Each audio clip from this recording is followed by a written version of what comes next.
Hi, my name is Mary Narcy. Hi, my name is John Bet Babanta.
America is the land of the free. What is one thing that freedom means? The ability to make our voices heard. The ability to make our voices heard. One way you can do that is to vote for government leaders and policies you believe in. Stanislaus County voters, make your voices heard and vote November 8th, 2022. The next general election is on November 8th, 2022. In Stanislaus County, all active registered voters will receive a ballot in the mail as early as October 10th.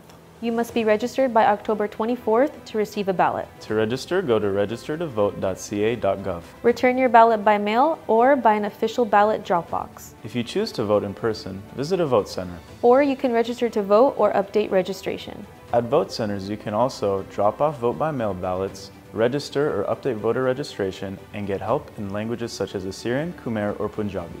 Or you can ask an election worker for a translated copy of these ballots in these languages. You can visit any vote center within Stanislaus County. Vote early to avoid lines on Election Day. The first results released on election night include early votes placed by mail or ballot drop box before Election Day. See list of voting locations and postcard mailing or on www.stanvote.com. Thank you.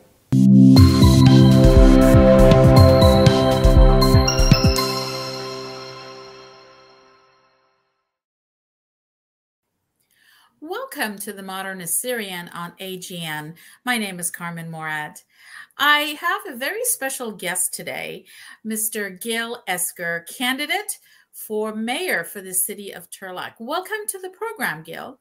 Thank you. Thank you for having me. I do know that we are days away from Election Day, and I want to thank you for making time for having this conversation with me and to share our viewers your vision and your leadership style that you are challenging a sitting mayor, the incumbent, Amy Bublak, I want to say. What has prompted you to make this decision to challenge a sitting mayor and seek to be the next mayor of the city of Turlock, Gil? Well, the primary reason that I did this is because I've been pretty disappointed with the last couple of years. I think City of Turlock could have done more.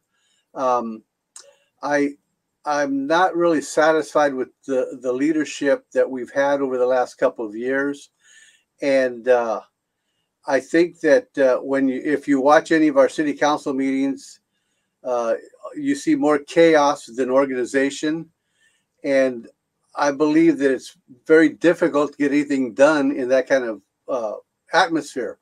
So my plan is to go in there and lead the team, and I make sure we have a team. We've got to build that team so that people are willing to work together, and that's going to be one of my challenges right there.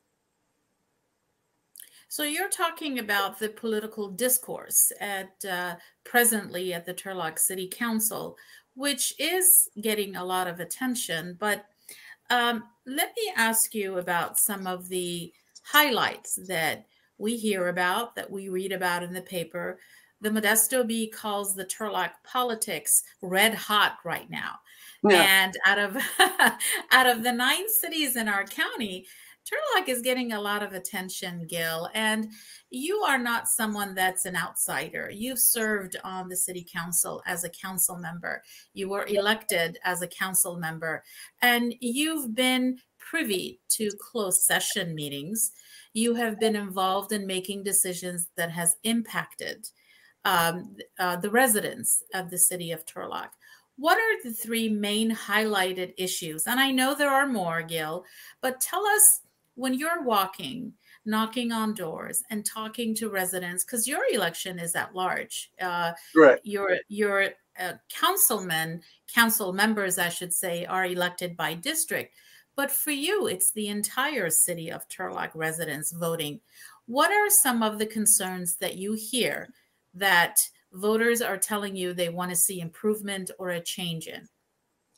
Well, it's really interesting because one of the biggest issues that comes from the people, the voters out there, is the roads. And granted, the roads are a problem. It's an issue then, but there's resources to start repairing the roads in an orderly manner, and we have about, I think we have like almost 500 miles of road to repair, or to repair and maintain. Okay, because part of the issue is not just repairing them, but then we've got to make sure we have time and money to maintain them, so they don't fall into this same deterioration that they're in right now. But I think the bigger, we had 3 priorities that we were given by the community, and the roads was one. Public safety was the second one. They wanted to make sure we had a viable public safety staff. They wanted more boots on the ground in the police department and the fire department. So those were 2, and those are still 2. Road gets a little bit more comment than the public safety right now. But the third one that was given was the homelessness issue. And personally, I feel that is our number 1 issue in Turlock, because it's so complex. Trying to solve that is going to be extremely difficult. But I think what we need to do, and what I want to do, is I want to actually organize a task force that's built of experts in the health field, the medical field, the legal field, the county, the state. These are the partnerships we need to build, and we need to have a group of experts coming into Turlock and saying, this is what we need to do. And then the city council needs to say, okay, how can we do that? And find the funding or whatever we need to do to access that. But I think the politicians need to get out of the way. We are not the experts at all. You know, that's a very interesting analysis, because I've interviewed members of Congress, state assembly, and state senate in California, all the way to county supervisors. And homelessness is very complex and multi-layered. And as you mentioned, there is the mental health and substance abuse experts that need to be laying the groundwork for this. It's not the kind of problem that can be eliminated. It is the kind of issue that needs to be maintained, that it is not impacting the quality of life of the residents of Turlock, for example, with encampments, with some of the crime that is associated, that goes along with members who are experiencing homelessness. And we won't get into that. Talk to me about what is going on with the fire department in Turlock. That's also getting a lot of attention, which is part of public safety, along with the police department. Again, like I said, one of the 3 priorities that we were given by the city of Turlock were public safety. That was one of them. And again, we were supposed to, with this money that's coming in from the city that they gave to the city and said, okay, we're going to trust you with this money, but these are the three things we want worked on. And it was more boots on the ground. They wanted more police officers on the streets. They wanted more firefighters in the firehouses. They wanted, we wanted the best equipment we could afford for these both departments. And then all of a sudden, out of left field, we find out that our fire department is going to be managed by Modesto. And we're told that this is going to save us money. And we're told that this is part of regionalization. Well, when you look at the actual facts, if we're doing regionalization, it would be more of a county effort, not just giving our administrative functions to Modesto.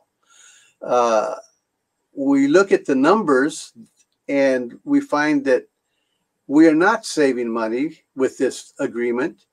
I think we came out with, I forgot the total. We just did a little video on this and I had the numbers, but it was actually costing us hundreds of thousands of dollars more to do this way. And the fire department, well, they're not happy right now because they don't know what their future is.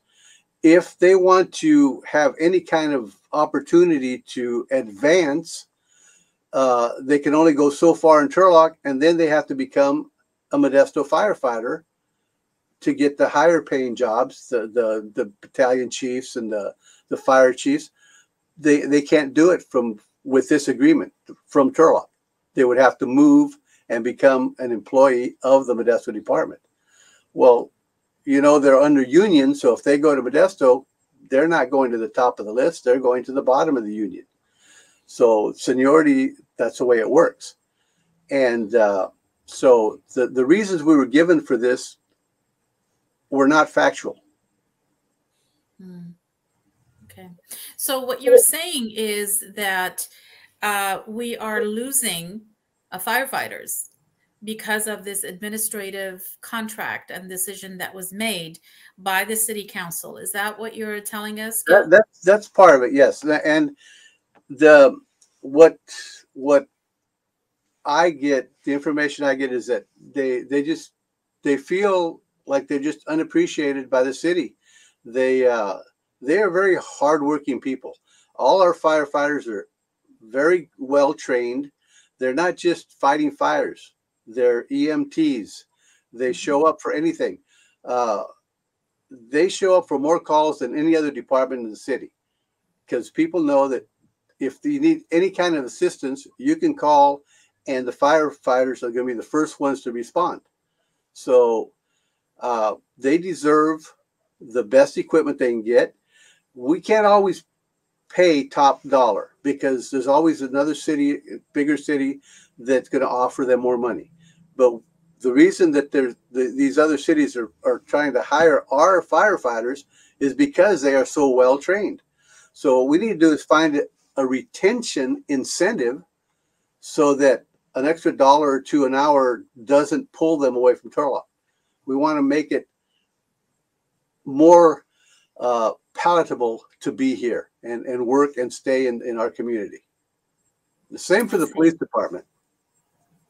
Absolutely. It's interesting, Gil, that the sheriff, of course, being a very powerful position in our county, is elected, but our fire and police are appointed, meaning that that's the burden of the city council. That is something that is the decisions and interviews are done behind closed sessions, and only a report is made public. Is that accurate? That's pretty, yeah, that's close. That's how it's done. So but actually the city council, they only hire 2 people.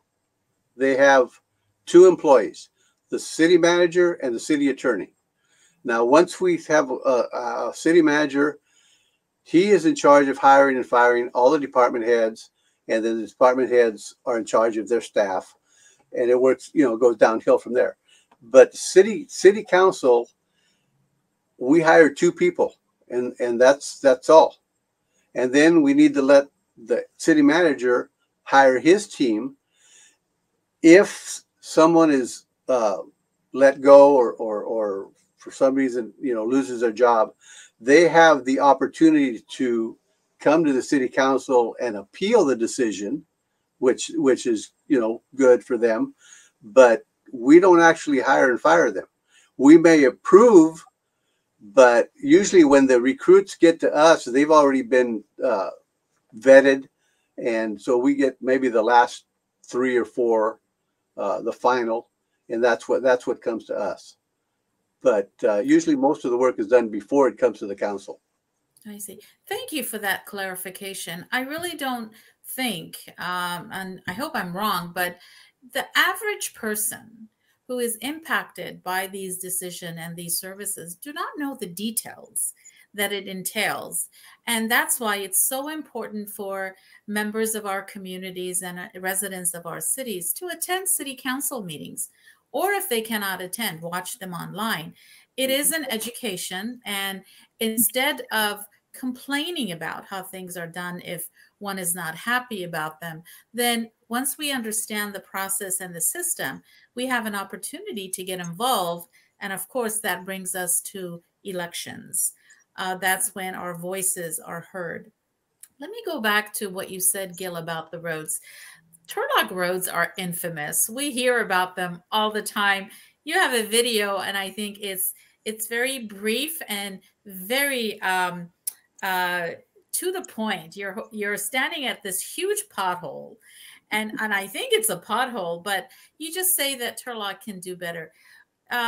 Everything that needs to be done takes funding. We know that. We are voting on measures and propositions, which takes taxpayer money, allocates it to a very specific service or a cost or a cause. And then it gets allocated to whether it's the state, county, or city.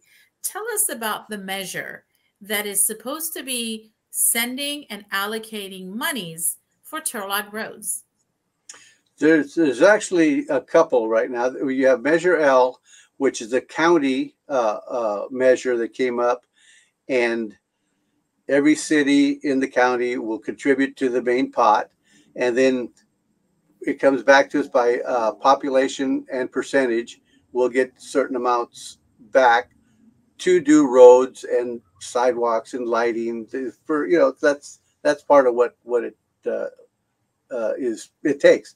So that's money coming back from the county saying, here you go, this is your portion. So that's good, and that helps. And I think we passed that, I think it was 2016, I believe. 2016, I think is when that was passed. Mm-hmm. And from what I understand, every single year since then, we have received more money back from Measure L funding than what we anticipated. We were told we'd get $1.5 million. We'd end up with $2.25 million. We're told the following year, we'd say, oh, you're going to get about $2 million. We'd end up $2.5 to $3 million. We'd get okay. Well, this year things are looking good. You're going to get $3.5 million. You get $4.5 million. That's what we actually get. So pretty much every single year, even through COVID, this has been pretty standard. We have received more money than what was anticipated. The other measure, well, the SB1 was also, but that was a state program. That was also for roads and again, public. To me, roads and lighting and sidewalks is all part of public safety. That's the way I look at it. But the big one for us was Measure A. Measure A, we brought to the public in 2020, and it came up for a vote. And it was a 3/4 cent sales tax increase, and it was strictly for Turlock. It can't be touched by the county. It can't be touched by the state. It's Turlock money. So we're talking $11 million or so, and that's where we got the 3 priorities. When we took this out to the community, said, okay, this is what we have, folks.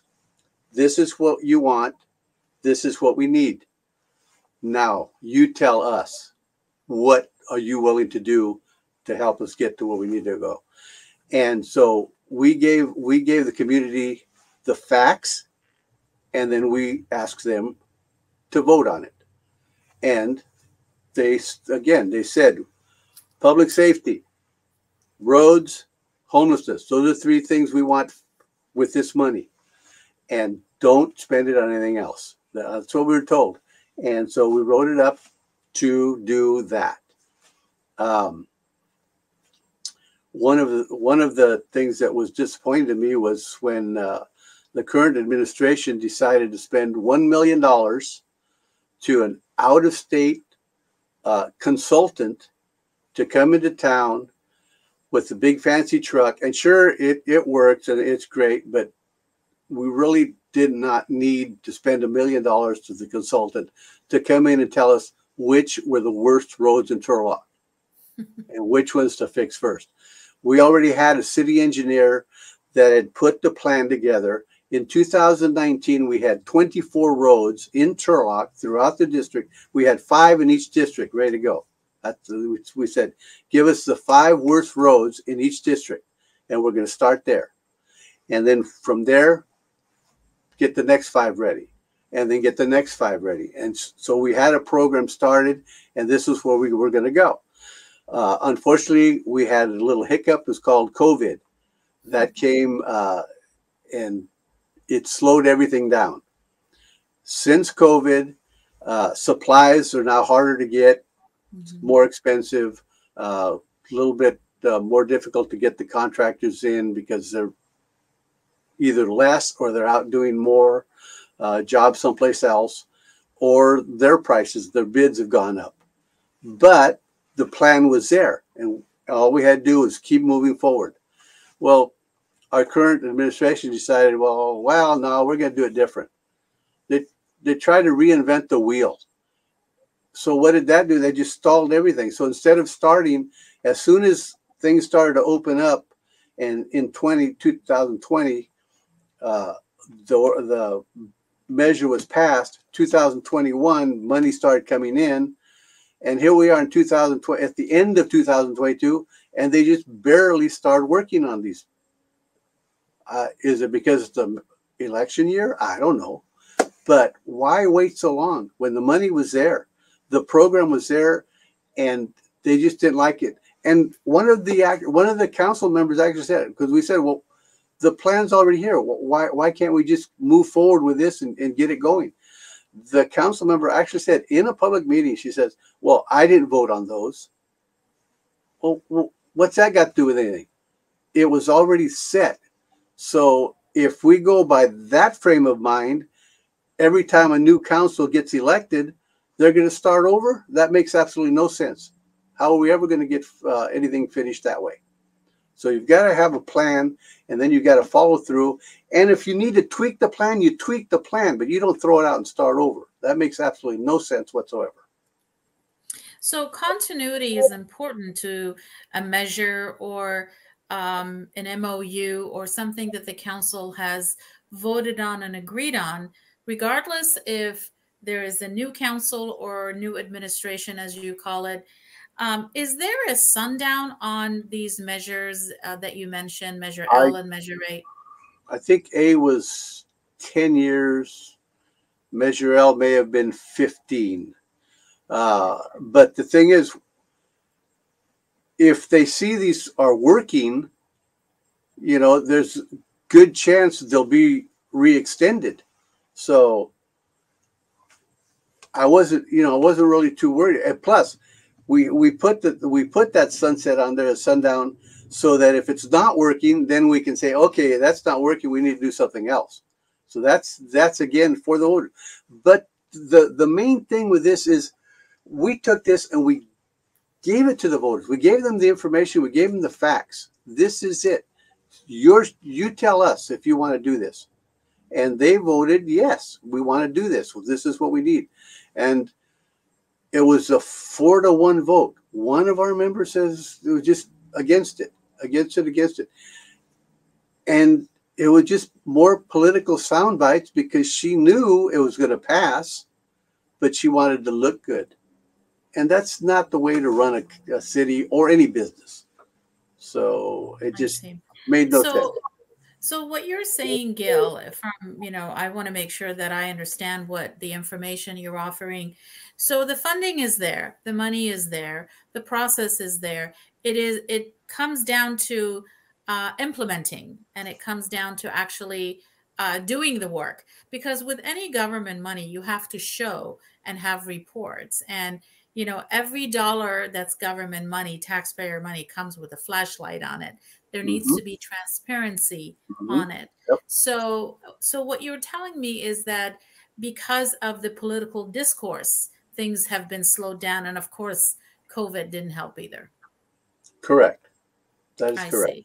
And based on what you just said, what would you do differently as the mayor, as an elected official who is trusted to run the city council meetings and to actually be that vote and also be the steward of the people's monies? How would you do that differently, Gil? Well, the first thing I wanted to go in there and I want to look and see what is in place. I'm not going to throw things out because somebody else started it. If it's working, we're going to push forward. If it needs to be tweaked, we're going to tweak it. I want to build that team of people. See, the way I feel is if you want to get anything done, you need a team working together. So I want my council members to work together for the benefit of Turlock. Forget whatever special interest you're talking about or your is influencing you. It has to make sense for the city of Turlock. It has to benefit the community. So I need that, build that team, and this I can do this because I don't make excuses. I don't point fingers. I don't care about what happened last year. I want to get done what we need to do. I want to get that process going, and I want to keep it moving forward. And I think I can lead the team to do that. And on top of that, it's not my job or the city council job to be doing all this work. That's why we have a city manager. We put a city manager in charge, and then we say, build your team. This is the policy that we're setting because the city council sets policy for the community. Here's the policy. Build your team. Can you do this? Go. And then give him the opportunity to go out and get it done without micromanaging, without being on his shoulder or watching, pressuring him. That's ridiculous. That's not how you. We have lost in the last 2 years every single director that we've had. Over 115 years of knowledge and experience is gone. You don't lose that many people because they want to retire. Most of them have been rehired with other cities, other county agencies, TID. They're sweeping them up. So obviously the people that we lost were valuable, or they wouldn't be getting picked up that easy by other agencies. So when you have that big of an exodus, it's usually somebody upstairs that's causing it. Your management has to be able to work with the people, not harass them and not berate them and not pressure them. So that's what I will do. I will go in there and I will give them the opportunity to do their jobs. And then we evaluate. That's our job. Evaluate the process. Are they doing what we asked them to do? If they are, great. If we need to tweak a program or something, okay, tweak it. But you need to work together. You can't just be pointing fingers and blaming other people for some of the things that I've seen in public meetings. They're berating their staff, and part of the reason they're doing it is because they didn't do their homework and they want to blame it on staff. When I was a council member, what I did was I went through the agenda. We get the agenda. If we're lucky, we get it Thursday night. Usually it came Friday. So you've got the weekend to look over anywhere from 12 to 2,000 pages, 1,200 to 2,000 pages of agenda. I would write down all my questions as I'm going through the agenda.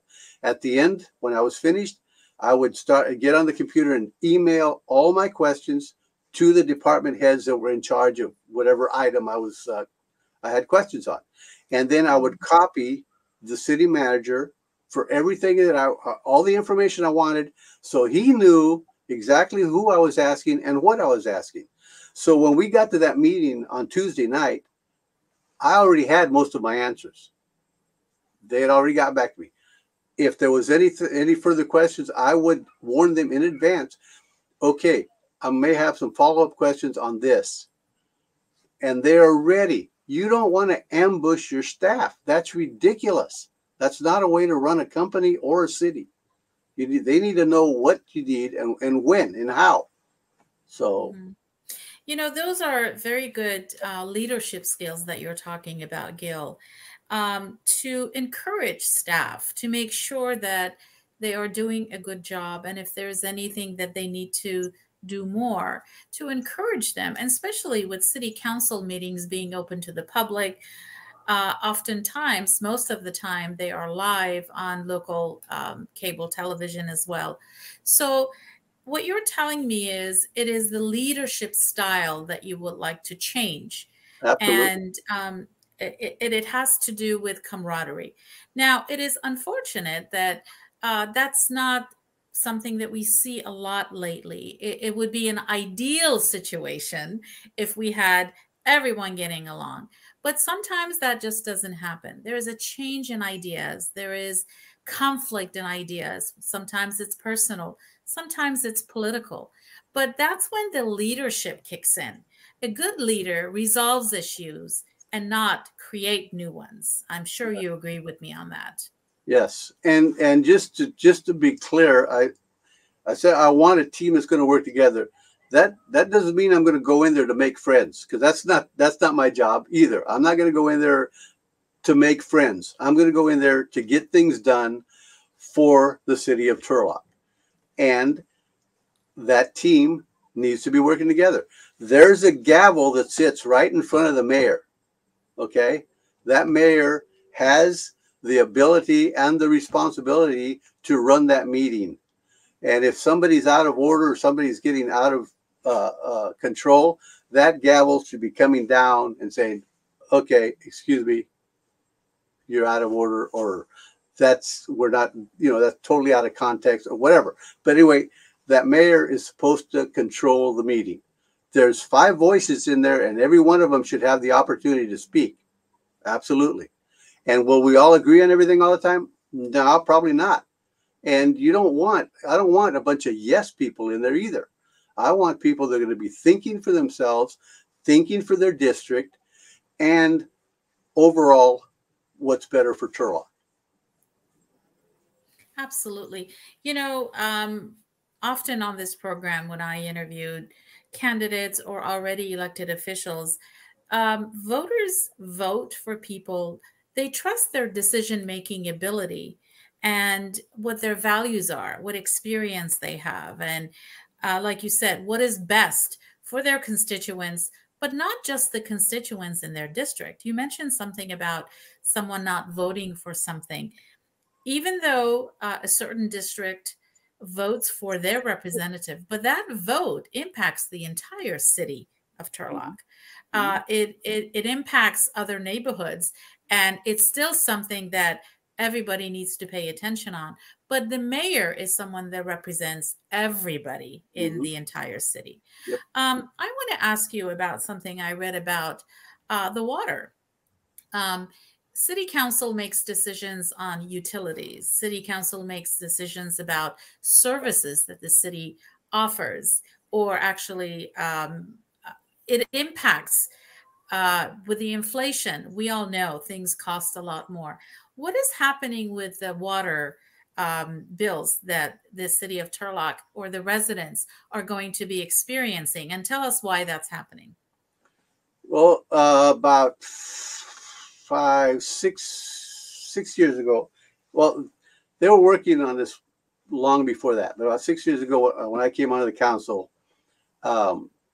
we were still going through meetings on the new water treatment plant, and it was coming in at the price tag was going to be about $280 million, which was a lot of money.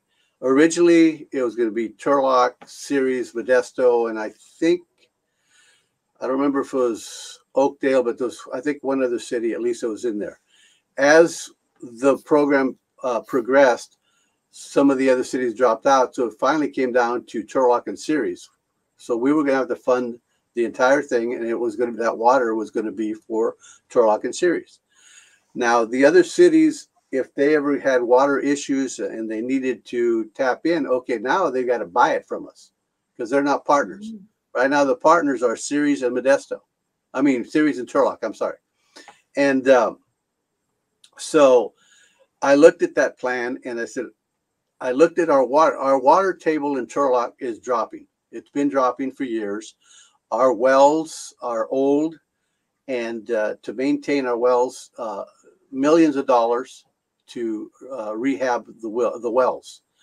I think we have maybe 10 wells right now that are either shut down or need to be worked on. And so what happens as the water table drops, you start to get more chemicals, more contaminants start getting into your water supply. So again, now you got to spend more money on the wells to treat that water before it comes into your house. So that's one of the reasons we needed the water treatment plant. And I saw that it was going to definitely increase our water rates because we had to pay that $280 million. But one of the things that we said was that the SRWA, Stanislaus Regional Water Agency, was going to look for grants, state grants, federal grants, and try to tap into some of those to reduce the cost. Okay. So I said, okay, good idea. The city council also said, if we get enough grant money to come in and reduce that price tag, we may not need to institute each of those water rates. Because again, we back up a second. We had 5 years. We said, we figured out the cost, and we said, okay, the next 5 years, we need to increase our monthly water bill by this much. But then we also said, if the price tag comes down, we may not have to institute all of those increases. We could say, okay, we're okay where we are. I think we ended up getting in total, almost $100 million in grants to help reduce that price tag. So I was off the council at the time, and when this was coming up for discussion, they were discussing the fifth year water rate hike. And so I went to the meeting and I asked, I said, well, we said that if the price tag came down, we wouldn't have to institute this fifth rate. I said, it came down by a lot of money. So why are we doing this? The answer I get is, oh, well, we need to do it anyway, just in case for a rainy day. Well, that's totally contrary to the information we were getting before that, where she wants to protect the ratepayer. Yet when the opportunity came forward to not implement that water rate hike, she balked and said, "Oh, no, we need to do it." This is the kind of leadership this is the kind of lack of leadership that caused me to run for office.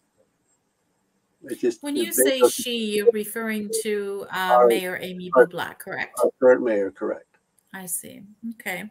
So this is something, I mean, whenever there is increases in any utilities, and of course, water being so precious to us in Turlock and in our region and the Central Valley, there are people that are not as informed as you are, in office or not. You seem to be extremely engaged and on top of it. And decisions that are made need to be transparent. Residents who are paying for these hikes and for these services need to be informed, and they need to know why this is happening. So I want to talk about other issues with you, Gil. Like I said, being in or out of office, you are very on top of it, very engaged and informed about the issues. Let's talk about the rise in crime in Turlock. And it's not just Turlock, we see it everywhere. We see it, I don't want to blame COVID for everything, but our lives have I changed. know. Yes. The way we do things have changed. We have our school board issues that are going on. The way we educate and learn has changed. And law enforcement is public safety, as we talked earlier, is always on the top of everybody's mind. We want to keep our families safe. We want to make sure that we are safe going to the store. We want to make sure we're safe, our kids going back home to school. So there is that as well. And then, visually, we see the homelessness issue growing and growing. But I also want to talk to you about this. There are propositions on the ballot in November that, if passed, talks about monies going towards homelessness. And you mentioned a great idea about a task force for the city of Turlock. Stanislaus County started the focus on prevention a few years ago with Mr. Ruben Imperial being at the top of it. And it was a joint effort. It was an endeavor that was multi-layered. It focused on prevention. It focused on some of the issues that contribute to being homeless. It was whether it's mental health, substance abuse, whether it's recidivism, whether it's a cycle of a lifestyle. But I want to talk to you about the average person living in Turlock. What are they telling you other than what we talked about, which is the roads, public safety? What is the mood in Turlock about how things have changed?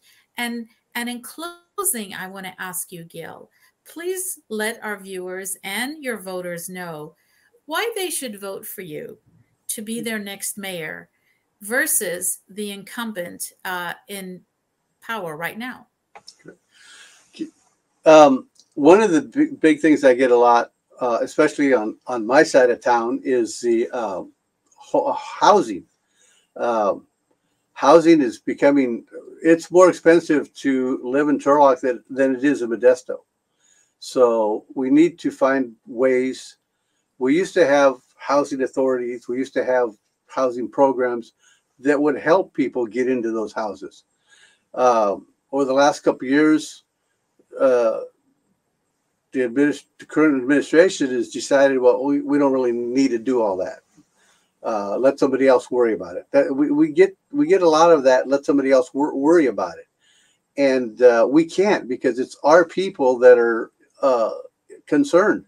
We need to find ways to streamline the housing building regulations. We need to allow people that have, a good sized yard. If they want to put an ADU, they want to put that little, what we used to call the granny flat. They want to put one of those in the backyard. Let's find a way to help them do that. Let's give them the incentive. I don't want to cut any corners, but I want to be able to streamline it so it's easier for them. The building community right now tells us that just to get started on a housing project, they're spending $80,000 just to get started. So guess what? They don't want to work on low income housing. They don't want that affordable housing. They're going to build houses that they can sell and make money. That's the word. So again, let's find incentives for the builders to come in and help us build the houses that our people can actually afford to live in. Maybe it's time to start looking at some of the zoning laws that we have. Change some of the zoning so that we don't have all this. I mean, single family homes are great. I have a single family home, 2-story, way too big for me and my wife, but it's mine and I like it.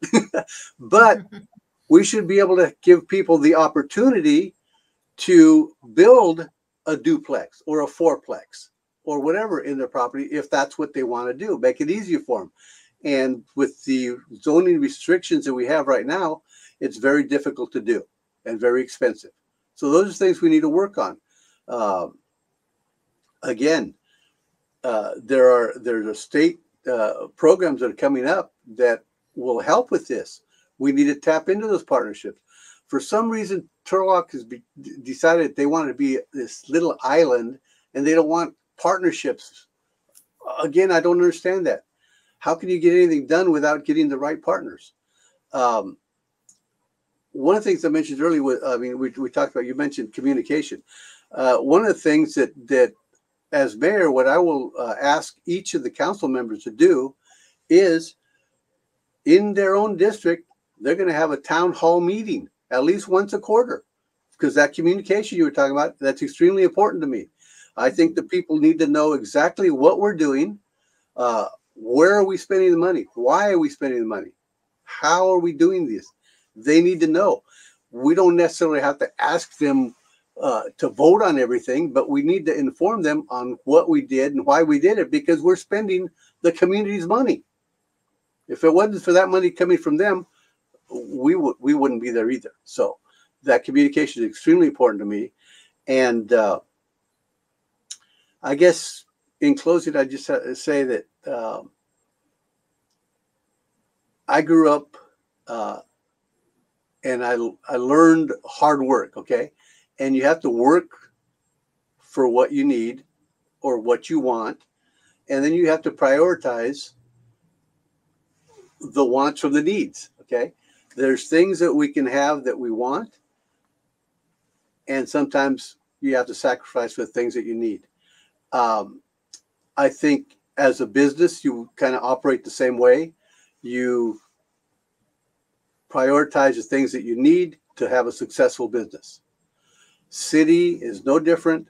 We need to prioritize the needs of the community and find ways to accomplish the goals. I mean, we need to get there.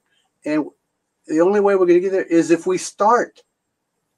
I want to get these programs started and moving forward and going.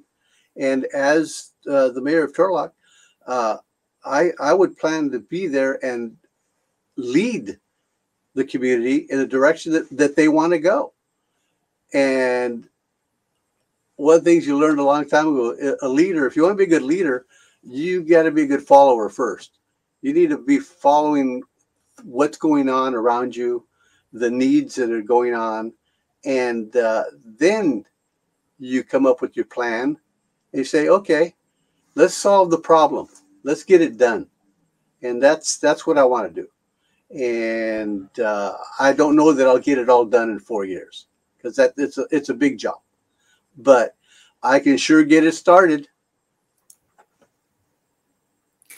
Thank you, Gail. Thank you for being so honest and open, and I want to say raw with what you think is wrong in the leadership of the city of Turlock.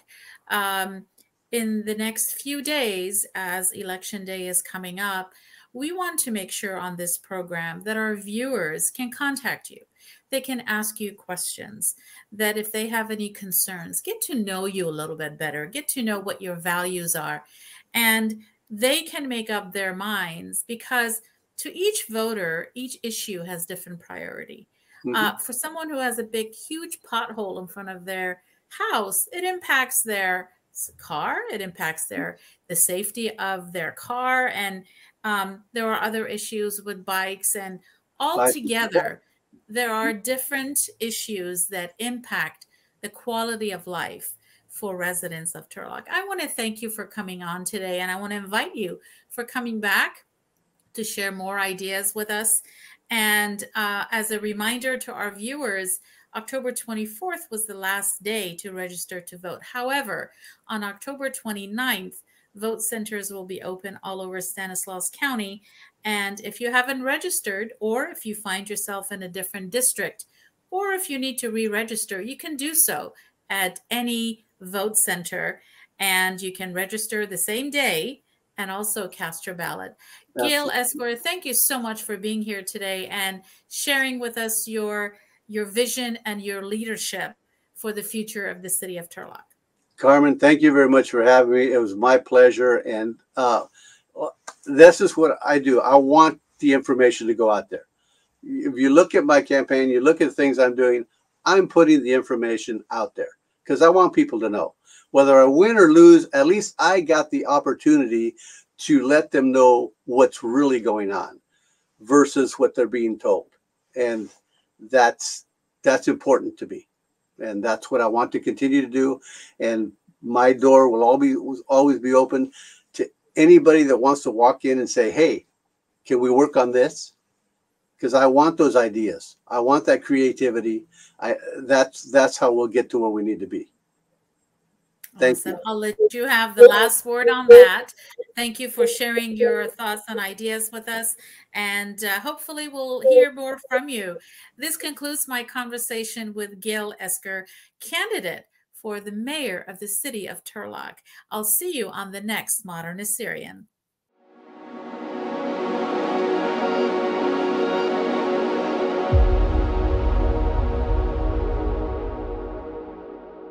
Hi, my name is Mary Narcy. Hi, my name is John Bet Babanta.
America is the land of the free.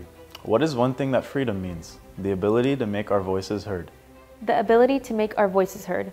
One way you can do that is to vote for government leaders and policies you believe in. Stanislaus County voters, make your voices heard and vote November 8th, 2022. The next general election is on November 8th, 2022. In Stanislaus County, all active registered voters will receive a ballot in the mail as early as October 10th. You must be registered by October 24th to receive a ballot. To register, go to registertovote.ca.gov. Return your ballot by mail or by an official ballot drop box. If you choose to vote in person, visit a vote center. Or you can register to vote or update registration. At vote centers, you can also drop off vote by mail ballots, register or update voter registration, and get help in languages such as Assyrian, Khmer, or Punjabi. Or you can ask an election worker for a translated copy of these ballots in these languages. You can visit any vote center within Stanislaus County. Vote early to avoid lines on election day. The first results released on election night include early votes placed by mail or ballot drop box before election day. See list of voting locations and postcard mailing or on www.stanvote.com. Thank you.